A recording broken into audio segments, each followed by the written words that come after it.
जय जय गिरनारी महाराज की जय। श्री सद्गुरुदेव।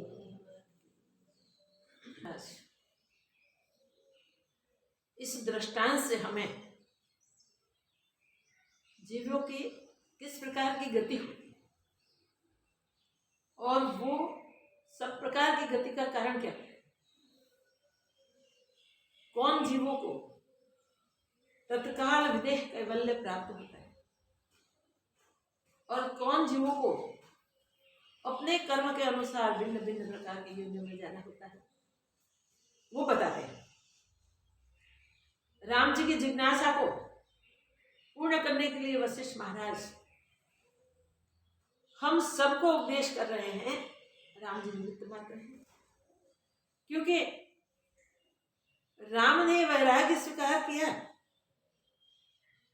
और तीव्र वैराग्य लेके साथ में पूर्ण मुमुक्षु के साथ वो एकांत में बैठ गए और वो परम वैराग्य था, जहां मात्र आत्मज्ञान की ही जिज्ञासा थी, सत की प्राप्ति की ही इच्छा थी। और जो प्रसंग हुआ वो देखते देखते वशिष्ठ महाराज हमको जहां पद्मराजा की वासना के अनुसार वो विद्रुत हुआ और विद्रुत होके रण में जब संग्राम में घायल हुआ, तब सेनापति उसको बचा के राज मंदिर में ले गया। सिद्ध राजा ने पीछे पड़ के उनके सिर को लेने की कोशिश की, मगर सेनापति कुशलता से विद्रुत राजा को गृह मंदिर में ले गया। उनको दोनों देवियां देख रही थी। पूरा विस्तार हमने देखा कि लीला भी वहां जो प्रबुद्ध लीला की प्रतिकृति थी वो भी वहां लाई गई थी उनकी दास्य सखियों के द्वारा। वो पति की हालत देख के विलाप करने लगी और उसको हुआ कि अब तो राजा मर रहे हैं। राजा को मरते देख के वो तो मूर्छित हो गए। मां के पास पहले वरदान मांग लिया, मैं इसी शरीर से मेरे पति जहां जाए वहां परलोक में भी पहुंच सकूं। मां ने वरदान दिया, ठीक है। वरदान को प्राप्त करके वो मूर्छित हुई और मूर्छा के अनंतर वो वहां पहुंची जो विदुरथ राजा के में पद्म राजा की स्मृति पड़ी हुई थी, वासना पड़ी हुई थी। तो वो पद्म राजा के राज्य में गई और वहां उसको इतना ही याद है कि संग्राम करते करते विदुरथ राजा थक गए हैं, थक के आके यहां सोए हुए हैं, बहुत थके, सोने दे उसको। वहां वो जाके बैठ जाती है और हाथ में चमड़ लेके डुला रही है। उसको एक ही है कि उनका पति सोया हुआ है, निंद्रा में है, थका हुआ है, उसे डिस्टर्ब न करना। और वहां शांति से वो बैठे। इतने में वो दोनों देवियां वहां पहुंची। वो दोनों देवियां ने पद्म का ढपा हुआ, पुष्पों से ढपा हुआ शरीर भी देखा और उस लीला को भी देखे। लीला पूछती है कि मां, ये लीला सहदेव यहाँ पहुंच गई और इतने जल्दी से कैसे पहुंची? तो किस प्रकार जीव की गति होती है, कैसे जीव जाता है, प्रबुद्ध लीला वो जानती है कि ये लीला उनके जो शरीर, उनका जो शरीर है वो शरीर से यहाँ पहुंचे और उस लीला को भी वही है कि मैं माँ के आशीर्वाद से शरीर के साथ पहुंची हूँ। वो जब पूछा जाता है तब वर्णन करती है, कहती है कि मैं वहां से निकले तब आगे आई, तब मुझे एक छोटी सी देवी ने आके मेरा रास्ता का मार्गदर्शन किया और वहां मुझे यहाँ छोड़ के मुझे ले वापिस। तो मैं यहाँ इस प्रकार बैठी हूँ। लीला रानी ये सब देख के माँ को पूछती है कि उसको ये रास्ता कैसे दिखाई दिया, कैसे पहुंची। और विदुरथ राजा ने भी शरीर छोड़ के पद्म के मंदिर में किस प्रकार क्या जान के रास्ता को पकड़ा।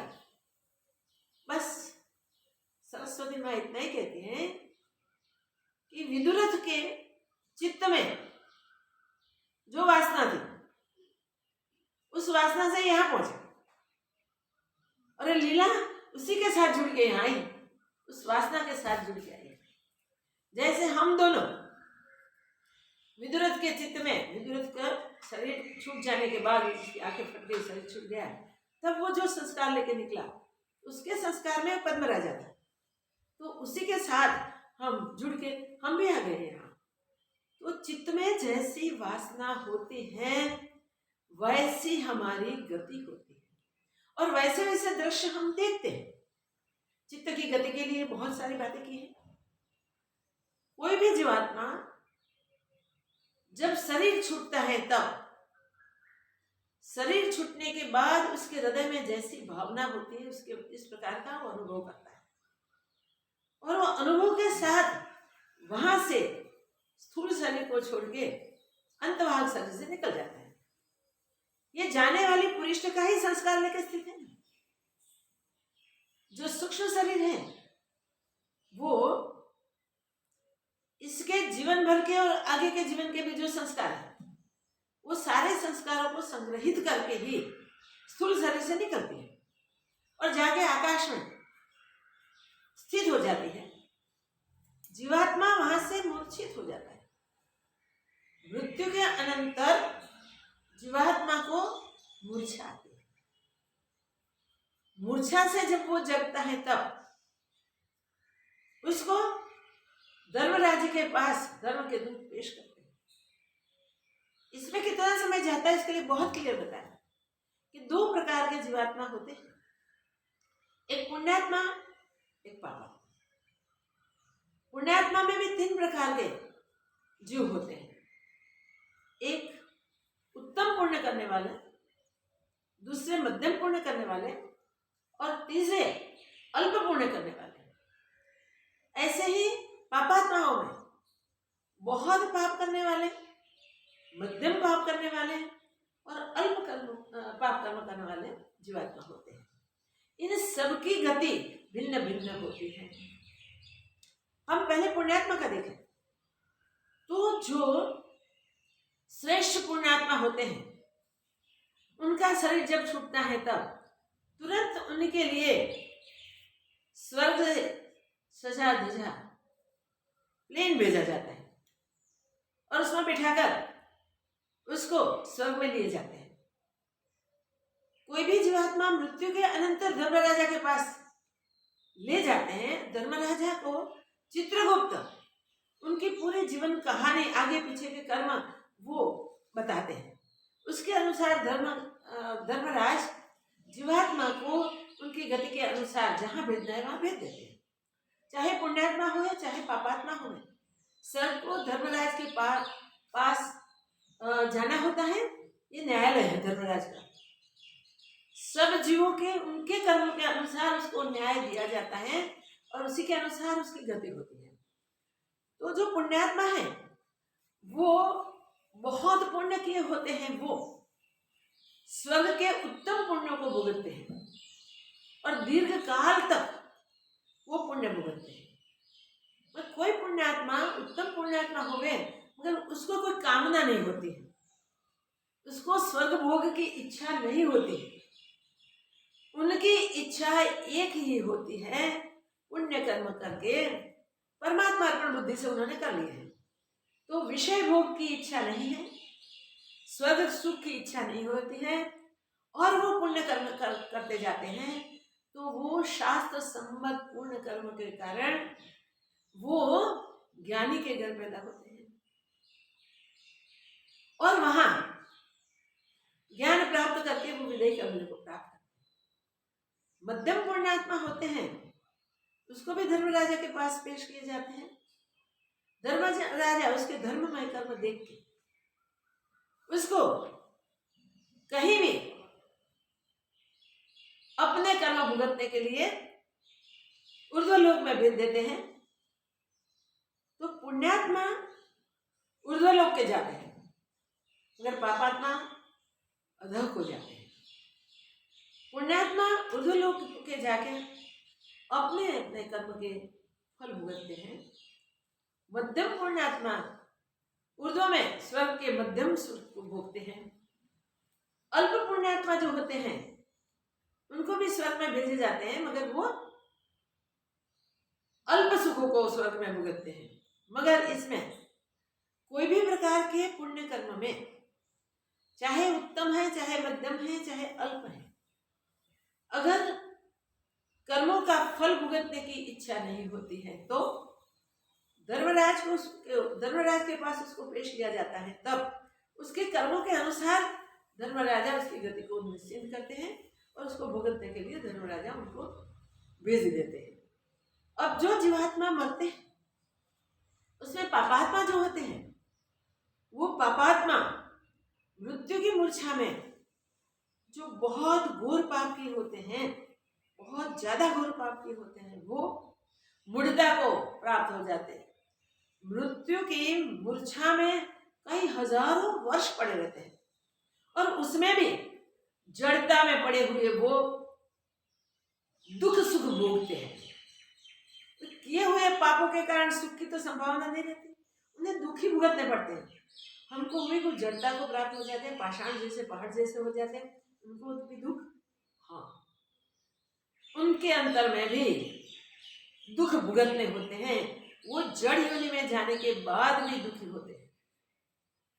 मध्यम पापात्मा जो होते हैं वो वृक्षादिक, इसमें भी जड़ता मूर्छा के अनंतर, ये बीच में क्या आता है कि जो कहीं हजारों वर्ष तक उत्तम, वो बहुत पाप करने वाले हजारों वर्ष तक नरक की यातना भोगते हैं। वहां से वो यातना पूर्ण भोगे बिना छूट नहीं सकते। कोई भी जीवात्मा जब नरक में पहुंचता है, नरक में भेजा जाता है, तब वो वहां इतनी यातना सहन करता है कि जितने उसके कर्म के यातनापूर्ण फल होते हैं, वो फल भुगतते भुगतते वो त्राहिमाम हो जाता है। कभी कभी तो ऐसे पापात्माओं के शरीर में एक बूंद खून नहीं रहता, तो भी उसको मृत्यु नहीं मिलती। नरक से मृत्यु मिलनी बहुत मुश्किल। जब तक उसके कर्म के फल पूरे भोगे नहीं जाते तब तक वो मृत्यु नहीं हो सकता, उसका मृत्यु नहीं हो सकता और उसको वो अवश्य भुगतने पड़ते हैं। मगर वो कर्म करते समय तो पता नहीं होता, इसलिए वो पाप करते हैं। जब नरक में जाके यातनाएं सहते हैं तब छुटकारा नहीं हो सकता। ऐसी पापात्माओं की गति होती है। और अल्प पापात्मा जो है उसको अल्प समय के लिए उसके कर्म का फल नरक में जाके भुगतना होता है। तो मध्यम पापात्मा उनके कर्म भुगत के फिर पशु आदि योनि को प्राप्त होते हैं, फिर क्रमशः अन्य योनियों को भुगतते भुगतते आगे जाते हैं। जो अल्प पापात्मा है वो भी तिर्यक आदि योनियों में जाते हैं नरक यातना के बाद, और फिर ये 84 लक्ष योनि की यातना जो है वो यात्रा करते हैं। इस प्रकार पापात्मा और पुण्यात्मा की मृत्यु के अनंतर गति होती है। मगर मृत्यु के बाद मूर्छा जब आती है तब मूर्छा में सब भूल जाते हैं। जो पुण्यात्मा है उनके लिए, जो जिसने महापुण्य किया है उसके लिए तो प्लेन आ जाता है, उसको प्लेन में बिठा के लिए जाते हैं।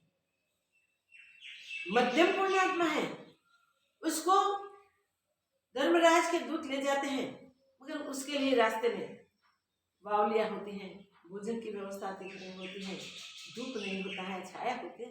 सुख से चल के वो धर्मराज के वहां पहुंचते हैं। और जिसने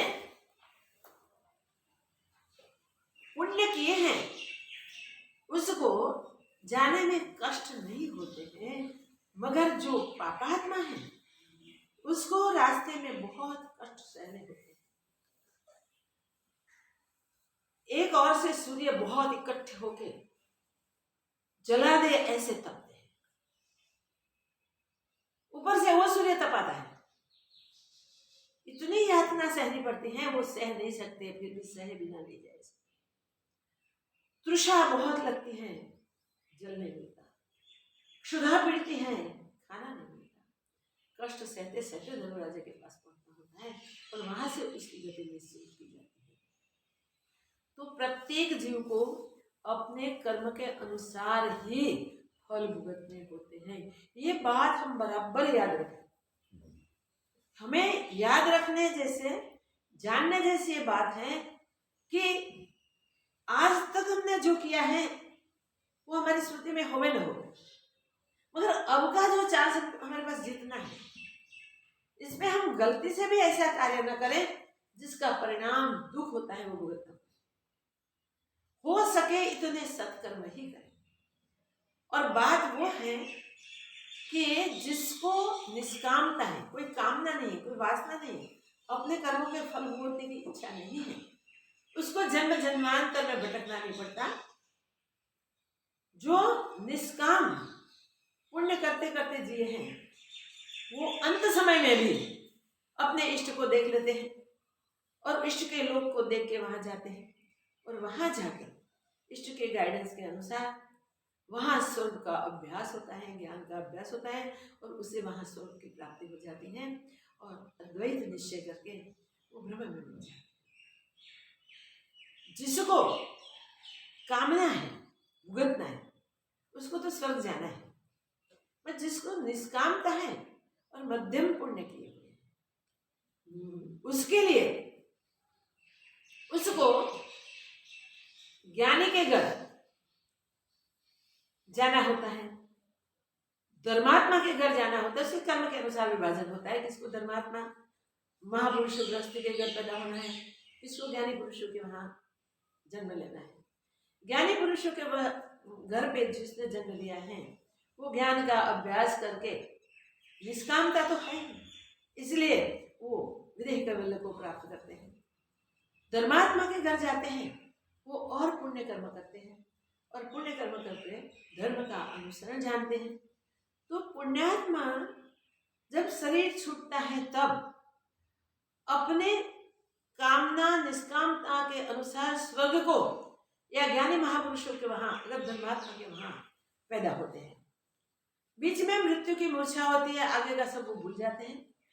मूर्छा के अनंतर उसको अपने कर्मों के अनुसार ही स्वर्ग नरक को भेजे जाते हैं। फिर जब उसके ये भुगतान पूरा हो जाता है तब वो भिन्न भिन्न प्रकार की योनियों में जाते हैं। जो पुण्यात्मा है वो जब उसके स्वर्ग के सुख पूर्ण हो जाते हैं, भुगतने पूरे हो जाते हैं, तब उसको वहां स्वर्ग में एक ही है, किसी को नोटिस नहीं दी जाती, किसी को कहा नहीं जाता कि तुम अब कर्म पूरे भुगत चुके हो। उसको सिर्फ गिराए दिए जाते हैं।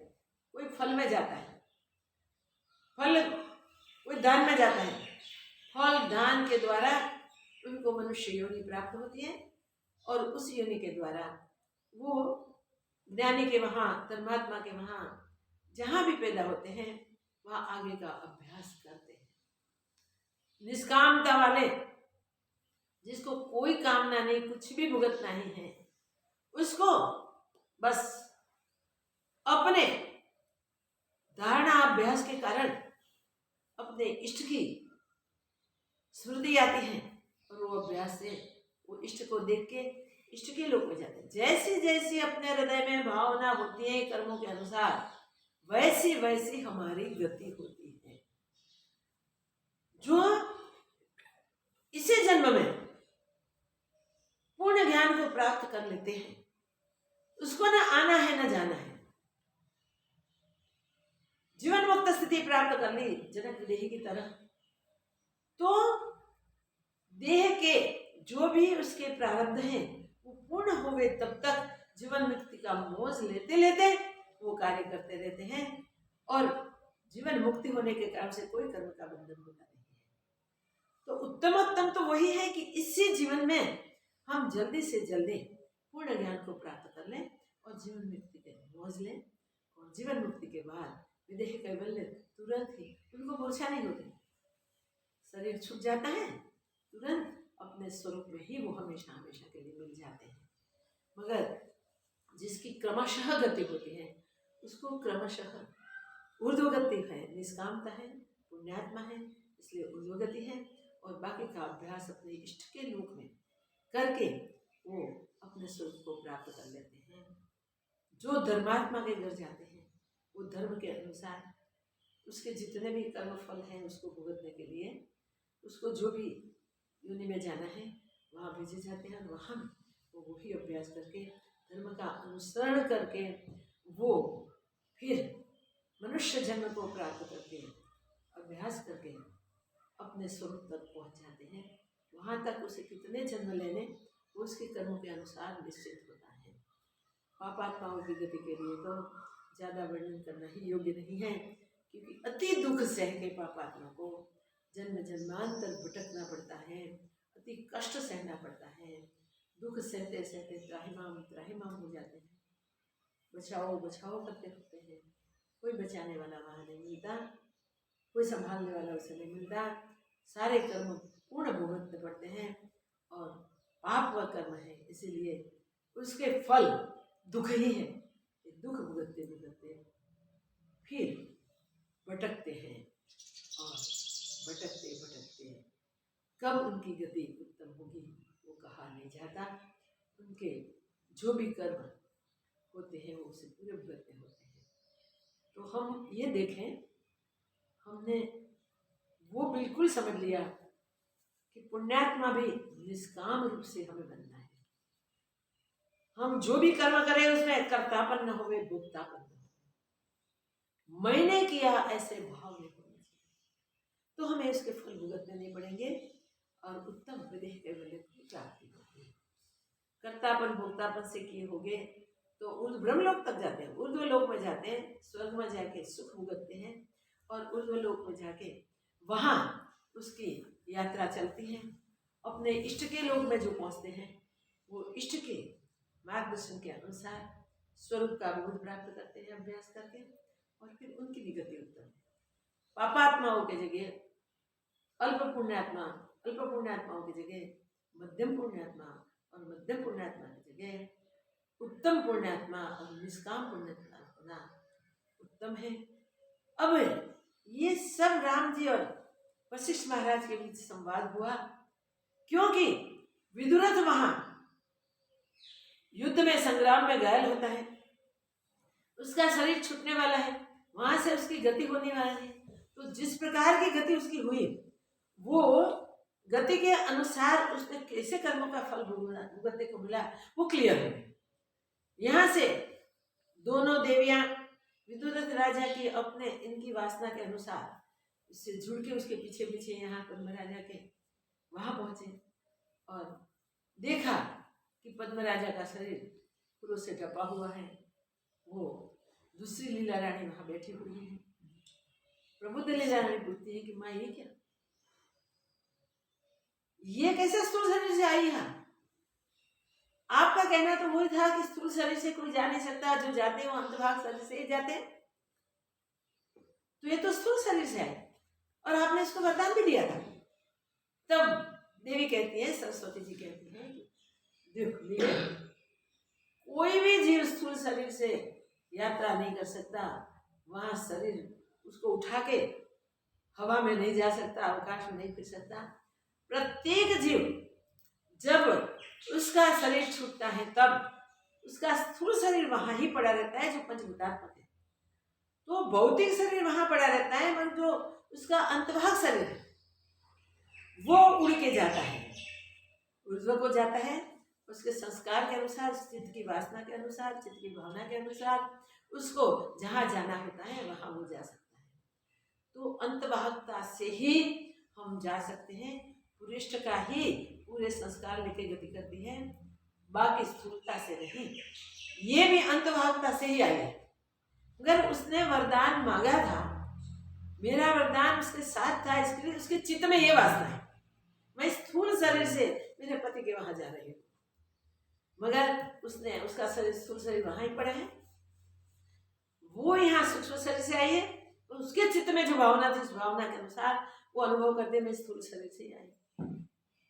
राम जी पूछते हैं कि भगवान ये लीला रानी आपने जब कहा कि मैं उसको सूक्ष्म शरीर से लेके गई, अंतवाहकता से लेके गई वहां पद्म राजा के साम्राज्य में, पद्म राजा जहाँ विदुरथ होकर था, तब उसका स्थूल शरीर यहाँ मैंने छुड़वाया था, उसको मैंने बोला था तू ध्यान में यहाँ बैठ जा और सूक्ष्म शरीर से मेरे साथ चल, तो इस शरीर का क्या हुआ, आपने वो तो बात की नहीं। तब वशिष्ठ महाराज कहते हैं कि देखो स्थूल शरीर से कहीं जाया ही नहीं जाता, ये स्थूल शरीर यहाँ पड़ा था, कुछ समय के बाद वो जर्जरीभूत हो गया, गिर गया, तो सब परिवारजनों ने जाना कि ये तो लीला रानी मर गई, तो उन्होंने वो शरीर जला दिया, और स्थूल शरीर तो रहा नहीं, सूक्ष्म शरीर से लीला रानी है, मगर स्थूल शरीर लीला रानी को कैसे प्राप्त होता है वो भी समझना चाहिए। लीला रानी सतसंकल्प है, ज्ञान हुआ है, प्रबुद्ध है, जो संकल्प करती है वो तुरंत फलीभूत होता है, तो उसकी कल्पना से, उससे संकल्प से उसे शरीर प्राप्त करना कोई मुश्किल नहीं था। माँ ने बोला तो सतसंकल्प है, वो पुराना शरीर, स्थूल शरीर जर्जरीभूत हो गया, गिर गया, तो स्नेह संबंध ने उसे जला दिया। मगर पद्मराजा को मेरा वरदान था, मैंने तुमको बोला था उसको फूलों से ढांप दे, वो फिर तुझे मिलेगा, और पद्मराजा और तुझे बहुत लंबा राज अभी भी करना है, तो तेरे और पद्मराजा को, तुझे और पद्मराजा को, दोनों को इसके बाद बहुत राज करना है। अब क्या हुआ, तो फिर ये लीला जो बैठी है और ये मूल लीला, दो लीला हुई, उसका क्या होगा, कैसे होगा, लोग क्या जानेंगे। माँ कहती है कुछ नहीं, लोग इतना जानेंगे कि लीला रानी परलोक में गई थी, परलोक जाके राजा को भी ले आई और अपने जैसे दूसरी लीला को भी ले आई। ये बात तुम, राजा और मैं, ये तीनों ही जानते हैं और कोई नहीं जानेंगे। देखिए कैसी गति किस प्रकार की होती है, हम उसको सोचे, इसका चिंतन करें, बार बार विचार करें, तो निश्चय से हम वो कह सकते हैं कि सत संकल्प जिसका होता है, जिसको ज्ञान हो जाता है, वो जीवन मुक्ति में आनंद लेते हैं, और जब प्रारब्ध वेग पूरा होता है तब वो अपने आप में, अपने निज स्वरूप में, अपने ब्रह्म स्वरूप में हमेशा हमेशा विलीन हो जाते हैं। जो ब्रह्म स्वरूप नित्य है, शाश्वत है, सत्य है, उसके बिना तो और कुछ है नहीं, एक ब्रह्म के सिवा दूसरा तो कुछ है नहीं। महाप्रलय के बाद भी और सर्ग के शुरुआत में भी, मीन्स महाप्रलय के बाद सर्ग की शुरुआत होती है, तब महाप्रलय के दरमियान भी एक ही पूर्ण ब्रह्म परमात्मा ही स्थित होता है, और उसमें वही पूर्ण ब्रह्म परमात्मा के संकल्प से ही वो स्वयं ही अनेक रूप हो गया है, समस्त विश्व वो ही बना है, तो उसके सिवा कुछ है नहीं। ये जगत की उत्पत्ति दिखा के वशिष्ठ महाराज हमको वो बता रहे हैं कि एक ब्रह्म के सिवा और कुछ है ही नहीं। ये जो सुख कुछ तुमको दिखाई देता है वो संकल्पों का सर्जन है, ये मन की उपज है। तो जीवात्मा जैसे जैसे संकल्प करता है वैसे वैसे अपनी सृष्टि को देखता है, जैसे उसके कर्म होते हैं उसके परिणाम के अनुसार उसे वो सब फल भुगतने होते हैं, और उसी के अनुसार उस चित्त की वासना जो है, वासना के अनुसार उसके संकल्प, और संकल्प के अनुसार वो जगत देखते हैं। वास्तव में जगत कुछ बना ही नहीं, हुआ ही नहीं। जगत जो दिखाई दे रहा है वो स्वप्न की तरह, स्वप्न में हम कितना विस्तृत देखते हैं। स्वप्न में हम दूसरा शरीर भी देखते हैं, स्वप्न में हम बड़े बड़े पहाड़ सुमेरु जैसे भी देखते हैं, हिमालय जैसे शीतल स्थान भी देखते हैं, कहीं सरोवर देखते हैं, कहीं समुंदर देखते हैं, कई प्राणी पशु पक्षी देव दानव, जैसा जैसा हमारा संकल्प होता है वैसे वैसा स्वप्न ब्रह्म में होता है। और स्वप्न ब्रह्म भी और कहीं बाहर से नहीं हुआ, आप ही आप सारे दृश्य, आप ही आप सारे दृश्य रूप बन जाता है और देखता है। मगर जब स्वप्न टूटता है तब होता है कि ओहो ये तो भ्रांति हुई थी, भ्रांति से दिखा, और तो कुछ है ही नहीं, मैं ही मैं हूं, तो सब मैं ही बना। मनोराज्य जब चलता है तब मनोराज्य में वही होता है, जैसे जैसे विचार चलते हैं वैसे वैसे अनुभव मनोराज्य में होते हैं। मनुष्य मनोराज्य के साथ जुड़कर जैसा मन सोचता है वैसे दृश्यादिक देखता है। मगर जब मनोराज्य टूट जाता है तो वो सोचता है और तो कुछ था ही नहीं, ये मेरे मन में कल्पनाएं चली और मैंने ये सब देखा। वो स्पष्ट रूप से बताता है कि हम मना संकल्प से ही हमारी सृष्टि बनाते हैं। जीव जीव प्रति अपनी अपनी सृष्टि होती है, सब जीव की अपनी सृष्टि होती है, और इसलिए असंख्य सृष्टि होते हुए भी कोई किसी की सृष्टि के साथ टकराते नहीं है, क्योंकि सबके अंतस्करण में सब है, सबके मंडप आकाश में ही सब कुछ है। तो जो भी वशिष्ठ ब्राह्मण के मंडप आकाश में, वशिष्ठ ब्राह्मण के अंतस्करण में ये सम्राट बनने की भावना, कल्पना, वासना, उसमें से वो पद्मराजा, पद्मराजा के चित्त में वही सम्राट के भुगतान, इसमें से विदुर राजा, और संग्राम, राजा हो तो संग्राम, संग्राम की भी कल्पना अंदर। तो उसने सिद्ध राजा को भी देखा और चढ़ाई करते हुए देखा अपने पर, वो युद्ध में उसने संग्राम में भाग लिया। संग्राम में जब सिद्ध राजा की विजय होती थी और विदुर राजा का पराजय होता था, तब लीला रानी ने पूछा कि मां ये क्या, इसका विजय दिखता है और मेरे पति का पराजय दिखता है, इतने सम्राट इतने काबिल होते हुए। तो कहते हाँ, ये दोनों ने भी, जैसे तुम दोनों ने मेरी उपासना की थी ना, वैसे वो मेरी उपासना की। तो विदुर राजा ने मेरे पास मोक्ष मांगा था और इस सिद्ध ने मेरे पास विजय मांगा था। तो उसका मृत्यु के बाद उसको, सिद्ध को विजय प्राप्त हुई, मरना नहीं, मगर मृत्यु के बाद विदुरथ को मोक्ष प्राप्त करना है।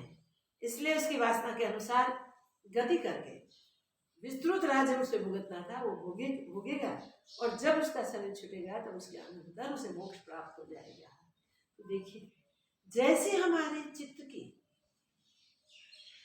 वृत्तियां होती हैं, जैसे चित्त की भावना होती है, जैसे चित्त में वासना होती है, उसी के अनुसार ही हम अपने किए कर्म को भुगत के ये भिन्न भिन्न योनियों का अनुभव करते हैं।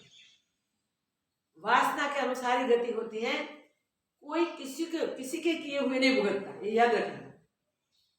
धर्मराज के पास उसे अद्दल हिसाब दिखाया जाता है कि देखो तुम्हारे इतने इतने कर्म, ये कर्म के ये परिणाम, ये फल, और सब प्लस माइनस करते लास्ट में तुम्हारी ये गति। तो इस प्रकार वहां हमको पूर्ण न्याय मिलता है, और उस न्याय के अनुसार हमें जन्म पाना होता है, अगर तो मोक्ष प्राप्त करना होता है। जिसको कोई वासना नहीं है वो मोक्ष को प्राप्त करता है, और जिसको कोई वासना है वो वासना के अनुसार, पुण्य कर्मों की वासना है तो पुण्य लोक में, उर्ध्व लोक में जाएगा।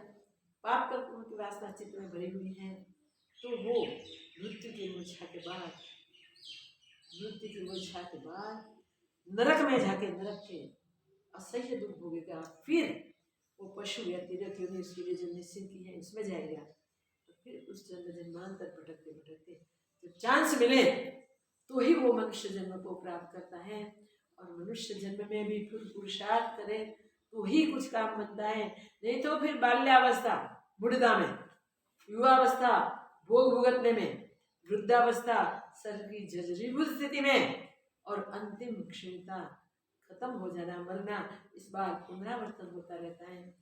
पुनरपि जननम पुनरपि मरणम जननी जठरे शयनम, ये गतियाँ होती हैं। तो हमने आगे पीछे की सारी बातें शॉर्ट में ले ली। अब हम संवाद में अक्षरशः जाएंगे, और वो किसी प्रकार यहाँ दोनों रानियाँ आई हैं। तो विदुरथ राजा के साथ उसकी वासना के अनुसार विदुरथ राजा पद्म राजा के पास पहुँचा है, और दोनों रानियाँ वहाँ ये माँ कहती हैं, माँ सरस्वती देख, अब मैं इसकी पुरेष्ठता को छोड़ पद्म राजा की, और माँ पुरेष्ठता को छोड़ती है। वो पद्म राजा के शरीर में प्रवेश कर जाती है, और वहाँ प्रवेश करके पुरेष्ठता की चेतना की प्राण पूरे अंग अंग में फैल गए। राजा हिला, जैसे निंद्रा से जगा हो गए, वैसे पुष्प की सैया में से खड़ा हुआ बैठा। और वो लीला रानी जो अर्धप्रबुद्ध है, जो ज्ञान नहीं है, वो जानती है कि मेरे पति की निंद्रा टूटी, वो आराम करके उठे। वो प्रबुद्ध लीला जानती है कि क्या हुआ। माँ के साथ संवाद होता है, विगत से संवाद यहाँ देखेंगे। वशिष्ठ महाराज राम जी का भी संवाद साथ साथ चलता है। यहाँ पद्म अपने श्रम से, अपने स्थूल शरीर से ही खड़े हुए, क्योंकि उसके साथ माँ का वरदान था। पुष्प में उसका पूरा शरीर ढका हुआ था माँ के वरदान के अनुसार। उसमें माँ ने ही पद्म राजा की पुरेष्ठता को भेज दी। विदुरथ की पुरेष्ठता थी, वो पद्म के शरीर में भेज दी। वैसे पद्म राजा सजीव हुए, और फिर वो राज्य कैसे करते हैं, क्या संवाद होता है, वो देखते हैं। दूर तक चले गए, तो ये सब शॉर्ट में ले लिया। हे भगवान, योगेश्वर और अंतवाहक शरीर से ब्रह्मलोक पर्यंत आते जाते हैं, उनके शरीर कैसे भासते हैं? योगेश्वर लोग ब्रह्मलोक तक आते जाते हैं, उनके शरीर कैसे दिखाई देते हैं, कैसे भाषित होते हैं? वशिष्ठ जी बोले, हे राम जी, अंतवाहक शरीर ऐसे है जैसे कोई पुरुष स्वप्न में हो, उसको पूर्व के जागृत शरीर का स्मरण हो। हाँ, स्वप्न में हो गए तो भी पूर्व का जो जागृत शरीर है ना, उसका स्मरण स्वप्न में हो गए तो तब स्वप्न शरीर दृष्टि भी आता है, पर उसको आकाश रूप जानता है। हाँ, तब उसको स्वप्न शरीर दिखाई देता है, फिर भी उसको वो आकाश रूप जानता है, सत्य नहीं जानता। ऐसे ही आदि भौतिकता बोध से नष्ट हो जाती है। जब ज्ञान होता है तब आदि भौतिकता नष्ट हो जाती है, पंचभूतात्मक शरीर उसको नहीं दिखता। हाँ। जैसे शरद काल का मेघ देखने मात्र होता है, तैसे ही ज्ञानवान योगेश्वरों का शरीर देखने मात्र होता है। ज्ञानवान योगेश्वर पुरुषों का शरीर देखने मात्र होता है, बाकी स्थूल शरीर वास्तव में नहीं होता, और अदृश्य रूप है। वो अदृश्य रूप है, और अदृश्य रूप से सूक्ष्म जगत से ही, सूक्ष्म शरीर से ही वो ब्रह्मलोक तक जाते हैं। और जो शरीर भासता है, पर उसको आकाश रूप ही भासता है। हाँ, उसको तो शरीर भासता है, मगर खुद को तो आकाश रूप सत्य नहीं भाषित होता। हे राम जी, यह देहादिक आत्मा में भ्रांति से दृष्टि आते हैं, आत्मा और में आत्मज्ञान से निवृत्त हो जाते हैं। देहादिक भ्रांति से दिखाई देते हैं, जब आत्मज्ञान होता है तब वो अदृश्य हो जाते हैं, नष्ट हो जाते हैं।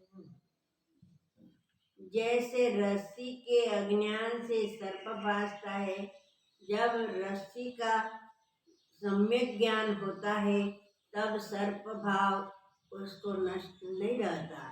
सर्प भाव कैसे रहेगा? है ही रस्सी, रस्सी का यथार्थ ज्ञान नहीं है, ये रस्सी है ऐसा ज्ञान नहीं है, उसको इसमें सर्प की भ्रांति हो गई है, इसलिए वो डरता है, भागता है, वो सब होता है, भ्रांति से वो भागता है। मगर जब कोई इसको दिखा देता है, भाई तू भागता है, भय करता है, भय करने जैसे नहीं है तो रहस्य है। देख ऐसे करके कोई दिखा दे और रस्सी का उसको ज्ञान हो जाए, फिर 1000 बार वहां से पसार होगा तो भी इसको सर्व की भ्रांति नहीं होगी। स्वरूप का ज्ञान जब होता है तब कैसी भी परिस्थिति में उसको अज्ञान होता नहीं, अज्ञान स्पर्श नहीं कर सकता। ऐसे ही तत्वबोध होने से देह कहाँ हो और देह की सत्ता कहाँ रहे, दोनों का अभाव ही हो, केवल अद्वैत ब्रह्म सत्ता ही भासती है। बोध होते ही अभाव हो जाता है, केवल अद्वैत ब्रह्म सत्ता ही भासती है। राम जी बोले, हे भगवान, अंतवाहक से आदि भौतिक रूप होता है, वह आदि भौतिकता से अंतवाहक रूप होता है। हे भगवान, यह मुझसे कहिए, अंतवाहक से आदि भौतिकता होती है या आदि भौतिकता से अंतवाहक होता है? कृपा करके मुझे वो कहिए। कितना सूक्ष्म प्रश्न निकाल लेते हैं। देखो हमको तो ऐसा प्रश्न याद भी नहीं आया कि सूक्ष्मता से आदि भौतिकता या आदि भौतिकता से सूक्ष्मता। वशिष्ठ जी बोले, हे राम जी, मैंने तुमको बहुत बेर कहा है, तुम मेरे कहे को धारण क्यों नहीं करते? मैंने बहुत बार ये समझाया है, मैं जो समझाता हूँ तो तुम धारण क्यों नहीं करते? मैंने आगे भी कहा है कि जो कुछ जीव है वह सब अंतवाहक है, आदि भौतिक कोई नहीं। आदि भौतिक कोई जीव नहीं है, सब जीव अंतवाहक है। आदि में जो शुद्ध संवित मात्र से संवेदन, आदि में शुद्ध चैतन्य संवित मात्र से जो संवेदन स्फुरित हुआ है, उससे इस जीव का संकल्प रूप अंतवाहक आदि शरीर हुआ। इससे इस जीव का संकल्प रूप आदि शरीर हुआ है। जब उसमें दृढ़ अभ्यास होता है, जब ऐसे सूक्ष्मता में दृढ़ अभ्यास होता है तब वो जड़ता से अभ्यास होता है, तब वह संकल्प रूपी शरीर आदि भौतिक होकर वो संकल्प रूप शरीर है, सूक्ष्म है, वो आदि भौतिक होता है क्योंकि जड़ हो जाता है। जैसे पानी शीतलता से बर्फ हो जाता है, तो जड़ता से ही देखिए आदि भौतिकता उसे दिखाई देती है। हर शरीर का आदि शरीर अंतवाहक है, हर जीवों का आदि शरीर अंतवाहक है। जैसे जल दृढ़ जड़ता से बर्फ रूप हो जाता है, तैसे ही प्रमाद से संकल्प के अभ्यास से आदि भौतिक स्वरूप के प्रमाद से संकल्प के अनुसार अभ्यास से आदि भौतिक हो जाता है। उस आदि भौतिक के 3 लक्षण होते हैं। आदि भौतिक के 3 प्रकार के लक्षण हैं।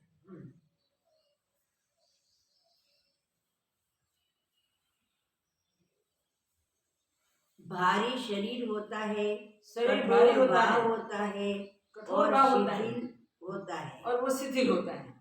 आदि भौतिक है, ये 3 लक्षण होते हैं। शरीर भारी होता है, कठोर होता है और शिथिल होता है। वो जल्दी खड़ा नहीं होता, जैसे सूक्ष्म से स्वाभाविक उड़ के चला जाता है वैसे वो नहीं जा सकता। उससे अहम प्रतीति होती है, इसी कारण उसमें अहम प्रतीति होती है, मैंपन होता है। इसी कारण आदि भौतिक कहता है, और अहम प्रतीति होने के कारण वो जड़ता के कारण आदि भौतिक कहलाता है।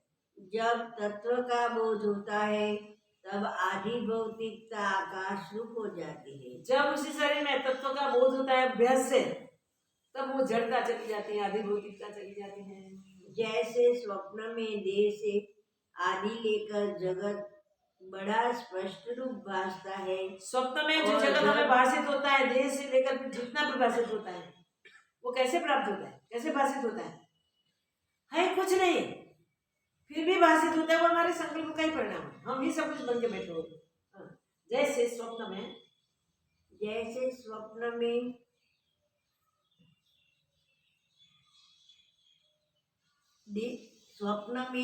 से आदि लेकर जगत बड़ा स्पष्ट रूप भासता है, और जब स्वप्न का ज्ञान होता है कि यह स्वप्न है, तब वह स्वप्न का शरीर लघु हो जाता है। हाँ, स्वप्न में जो ये तो स्वप्न में ऐसा ज्ञान होता है, तब स्वप्न का शरीर सूक्ष्म हो जाता है, छोटा हो जाता है, अर्थात संकल्प रूप हो जाता है। संकल्प रूप हो जाता है। जैसे संकल्प परमात्मा के बोध से आदि भौतिक शरीर निवृत्त हो जाता वैसे ही है परमात्मा के बोध से आदि भौतिक शरीर निवृत्त हो जाता है और संकल्प रूप भासता है। और संकल्प उद्भासित होता है। हे राम जी, आदि भौतिकता अबोध के अभ्यास से प्राप्त होती है। आदि भौतिकता अबोध के अज्ञान के अभ्यास से प्राप्त होती है। जब उलट के उसी अभ्यास का बोध हो तब जब आदि भौतिकता वो अभ्यास नष्ट हो उलट जाती है। जाए और बोध होवे तब आदि भौतिकता नष्ट नष्ट हो जाती है और अंतवाहकता उदय होती है। और सूक्ष्म अंतभागता उदित होती है। हे राम जी, जीव एक शरीर को त्याग के दूसरे को अंगीकार करता है। जीव एक शरीर को त्यागता है और दूसरे को अंगीकार करता है। जैसे स्वप्न से स्वप्नांतर प्राप्त होता है। जैसे स्वप्न से स्वप्नांतर को प्राप्त होता है वैसे एक शरीर को छोड़ के दूसरे शरीर को प्राप्त होता है। और जब बोध होता है तब शरीर और कुछ वस्तु पर नहीं। जब बोध हो जाता है तब शरीर कुछ वस्तु है ही नहीं। वही आदि भौतिक शरीर शांत हो जाता है। वहाँ आदि भौतिक शरीर शांत होता है। जब ज्ञान होता है तब आदि भौतिक शरीर शांत हो जाता है। जैसे स्वप्न से जाग के स्वप्न शरीर शांत हो जाते हैं। कितना आसान है दृष्टांत, हम समझ सकते हैं, रोज के हमारे अनुभव है। स्वप्न से जब जगते हैं तब स्वप्न का शरीर शांत हो जाता है। वैसे ज्ञान होते ही आदि भौतिक शरीर शांत हो जाता है। फिर मैं देह हूँ ऐसा भाव नहीं रहेगा। हे राम जी, जो कुछ जगत तुमको भासता है वह सब ब्रह्म मात्र है। हे राम जी, जो भी अज्ञान जगत से- तुमको भाषित होता है वो बिल्कुल ब्रह्म मात्र है। अज्ञान से सत्य की नहीं भासता है। सत्य जैसा दिख रहा है। जब आत्मबोध होगा तब सब आकाश रूप होगा। जब आत्मबोध होगा तब ये सब आकाश रूप कुछ भी नहीं रहेगा, आकाश रूप होगा। वशिष्ठ जी बोले, हे राम जी, जब वह दोनों देवियां अंतपुर में गई तब प्रबुद्ध लीला कहने लगी, हे देवी जी, समाधि में लगे मुझको कितना काल व्यतीत हुआ। 21 दिन का मैं ध्यान वहां से दोनों देवियां गई तब प्रबुद्ध लीला ने पूछा, हे माँ, मुझे समाधि में बैठे ध्यान में बैठे कितने दिन हुआ, कितना काल व्यतीत हुआ। और मैं ध्यान से भोपाल की सृष्टि में गई थी। मैं ध्यान से मेरा भोपाल की शरीर सृष्टि में यहाँ गई थी पड़ा था। और मेरा शरीर तो यहाँ छोड़ा वह था। कहाँ गया? यहाँ पड़ा था, वो गया कहाँ? मैं तो सूक्ष्म शरीर से तुम्हारे साथ आई हूँ, आप भी सूक्ष्म, मुझे मैं भी सूक्ष्म। तो मेरा स्थूल शरीर यहाँ छोड़ के गए थे, वो मेरा स्थूल शरीर यहाँ पड़ा था, वो कहाँ गया? देवी बोली, हे लीले, तुझको समाधि में लगे 31 दिन व्यतीत हुए हैं। 31 दिन ही है, तुमको समाधि में लगे 31 दिन हुए हैं। जब तू ध्यान में लगी तब तेरी पुरेष्ट विदुरथ की सृष्टि में विचरता फिरा। जब तू ध्यान में लगी तब तेरी पुरिष्ट का निकल के विदुरथ के साम्राज्य में विचरते थे। जब इस शरीर की वासना तेरी निवृत्त हो गई तब जैसे रस से रहित पत्र सूख जाते हैं तैसे ही तेरा शरीर निर्जीव होकर गिर पड़ा। रस रहित पत्र जैसे हो जाता है, गिर पड़ता है, वैसे तेरा शरीर गिर पड़ा, क्योंकि तू विदुरथ के साम्राज्य में घूमती थी। तो ये स्थूल शरीर कब तक लीला रहे? तब तक रह सकता है जब तक तू पूर्ण रूप से विदुरथ की सृष्टि में हो गई, तब तक थोड़ा समय के लिए रहा, फिर वो जीर्ण क्षीण होके गिर पड़े। और जैसे काष्ठ पाषाण होता है तैसे ही वो बर्फ की नाई शीतल हो गया। काष्ठ पाषाण जैसा तेरा शरीर हो गया, मृतक शीतल हो गया। तब देख के सबने विचार किया कि यह मर गई, इसको जलाए, और चंदन और घृत के लपेट के जला दिया। तेरा शरीर चंदन और घृत से लपेट के, क्योंकि मर गया था इसलिए सबने जला दिया।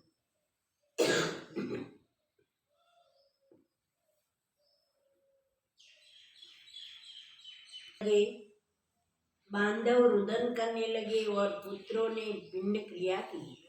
बांधव सब रुदन करने लगे, पुत्रों ने पिंड की क्रिया भी कर दी। जो तू ध्यान से उतरती तो तुमको देख के लोग, तू बीच में ध्यान से उतर जाते ना तो तुझे देख के लोग आश्चर्यमान होते, आश्चर्यमान होते। और अब भी देख के सब आश्चर्यमान होंगे। अभी कि तुझे देखेंगे सबको आश्चर्यमान होंगे कि तू कहाँ से आई, जला दी थी। रानी परलोक से फिर आई है। हाँ, वो ऐसा सोचेंगे कि रानी परलोक से फिर वापस आई है। हे लीले, अब तुझको बोध उदय हुआ है, इसमें शरीर की वासना नष्ट हो गई। अब तुम्हें ज्ञान हो गया है, इसमें शरीर की वासना नष्ट हो गई है। और अंतवाहक में दृढ़ निश्चय हुआ, तेरा अंतवाहक में दृढ़ निश्चय हुआ है। इसी कारण वह शरीर जीवित हुआ। इसी कारण वह शरीर जीवित हुआ। अब जो उसके समान तेरा शरीर हुआ है वह इस कारण है कि तुमको लीला की वासना में बोध हुआ है। लीला की वासना में तुम्हें बोध हुआ मैं लीला हूँ, इसी कारण ये शरीर तुझे फिर, इसी कारण तेरा शरीर तैसा ही रहा, वैसा ही रहा। जैसे लीला थी वैसा ही वैसा तेरा शरीर हुआ, सूक्ष्म से स्थूल देखे। यह लीला शरीर की तेरी वासना नष्ट न हुई थी, इसी कारण निर्वाण न हुई, नष्ट नहीं हुई थी, इसलिए ज्ञान होने के बाद भी तू निर्वाण नहीं हुए। नहीं तो विदेह मुक्त हो जाते, नहीं तो तू विदेह मुक्त वहां हो जाते। मगर तुझे तो विदुर राजा का देख रहा था, पद्म राजा की सारी सृष्टि सारा साम्राज्य सब देख रहा था, इसलिए ज्ञान हुआ मगर निर्वाण नहीं हुआ। अब तो सत संकल्प हुई, जैसी अब तुम तेरी सत इच्छा संकल्प होगी, हुई हो, अब तुम्हारी जैसी इच्छा होगी वैसे अनुभव तुझे होंगे। हे लिए, जैसी वासना जिसको होती है उसके अनुसार, ज्ञानी होवे अज्ञानी होवे, जैसी वासना जिसकी होती है उसके अनुसार उसको प्राप्त होता है। ज्यादा करके ज्ञानी को शरीर की वासना नहीं होती है। ये दृष्टांत समझाने के लिए, सब गति समझाने के लिए है। तो इसमें से हम वो समझे कि लीला की वासना उसको, वो स्थूल शरीर था और स्थूल से सूक्ष्म में तो माँ सरस्वती ले गई थी, तो उसकी वासना उसको लीला के शरीर की वासना थी। इसलिए ज्ञान होने के बाद भी वो निर्वाण को प्राप्त नहीं हुई है और फिर लीला के शरीर को अभी संकल्प के अनुसार प्राप्त होती है। जैसे बालक को अंधकार में जैसी भावना होती है तैसा ही भान होता है। बालक को अंधकार में भूत दिखे, पिशाच दिखे, पेट दिखे, जैसे दिखे, जैसी भावना होती है वैसा वैसा उसे दिखाई देता है। जो वैताल की भावना होती है तो वैताल भासता है, परंतु वास्तव में वैताल कोई नहीं, वास्तव में वैताल कोई होता ही नहीं। ऐसे ही जितनी आदि भौतिकता भासती है वह सब ब्रह्म मात्र है। जितने भी आदि भौतिकता भासती है वो सब ब्रह्म मात्र है, भ्रांति है, भ्रांति के सिवा कुछ नहीं। तो याद रखें, ये जो जड़ता दिखाई दे रही है, आदि भौतिकता दिखाई दे रही है, वो सब अज्ञान में ही दिखाई देती है, ज्ञान में आदि भौतिकता नहीं है।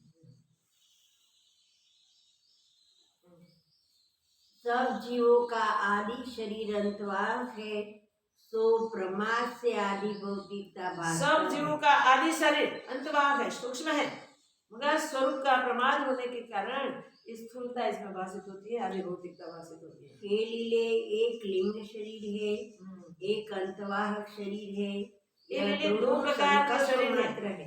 एक लिंग शरीर है, एक अंतवाहक है, मगर दोनों संकल्प मात्र है। और इनमें इतना भेद है कि लिंग शरीर संकल्प रूपी मन है, लिंग शरीर है, संकल्प रूपी मन है, और उसमें जिसको आदि भौतिकता का अभिमान होता है, जिसको आदि भौतिकता का अभिमान होता है, आदि भौतिकता दिखती है, उसको गौरवत्व और कठोर रूप और गौरव दिखता है, कठोर रूप दिखता है, और वर्णाश्रम का अभिमान और होता है। वर्णाश्रम का अभिमान भी होता है। मैं जिस ऐसा हूँ पुरुष वैसा हूँ, को अभिमान वहाँ होता है। जिस पुरुष को ऐसे अनात्मा में आत्माभिमान हुआ है, अनात्मा में आत्माभिमान जिसको भी हुआ है, जिसकी आदि भौतिक लिंग देह है, जिसकी आदि भौतिक लिंग देह है, उसकी चिंतना सत्य नहीं होती, उसकी चिंतना ज्ञान रूप नहीं होती, सत्य नहीं होती। जिसको आदि भौतिक का अभिमान नहीं होता, पर जिसको आदि भौतिकता का अभिमान नहीं होता, ये पंचभूतात्मक शरीर का अभिमान नहीं होता, वह अंतवाहक शरीर है। वो अंतवाहक शरीर से है।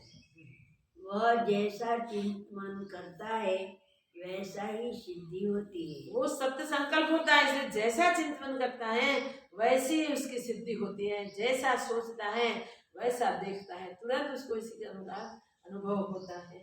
हे लीले, तू अब अंतवाहक में दृढ़ स्थित हुई है, अब तू इसी अंतवाहक में कारण दृढ़ स्थित तेरा हुई। फिर वैसा ही शरीर हुआ है। हाँ, इसलिए तेरा शरीर जैसा था वैसा ही वैसा हुआ है। आगे का संवाद कल देखेंगे। ओम पूर्णमदः पूर्णमिदं पूर्णात् पूर्णमुदच्यते पूर्णस्य पूर्णमादाय पूर्णमेवावशिष्यते। ओम शांति शांति शांति। श्री सद्गुरुदेव की को जावे संति बुझीवादिनाम मुरवादिनाम वितरुसिमाम दादमोत्र को जावे संति बुझीवादिनाम मुरवादिनाम वितरुसिमाम दादमोत्र को जावे संति बुझीवादिनाम मुरवादिनाम वितरुसिमाम दादमोत्र को जावे संति बुझीवादिनाम मुरवादिनाम वितरुसिमाम दादमोत्र को जावे संति बुझीवादिनाम मुरवादिनाम वितरुसिमाम दादमोत्र को जावे संति बुझीवादिनाम मुरवादिनाम वितरुसिमाम दादमोत्र को जावे संति बुझीवादिनाम मुरवादिनाम वितरुसिमाम ओम त्र्यंबकयामे संति बुझीवादिनाम मुरवादिनाम वितरुसिमाम दादमोत्र को जावे संति बुझीवादिनाम मुरवादिनाम वितरुसिमाम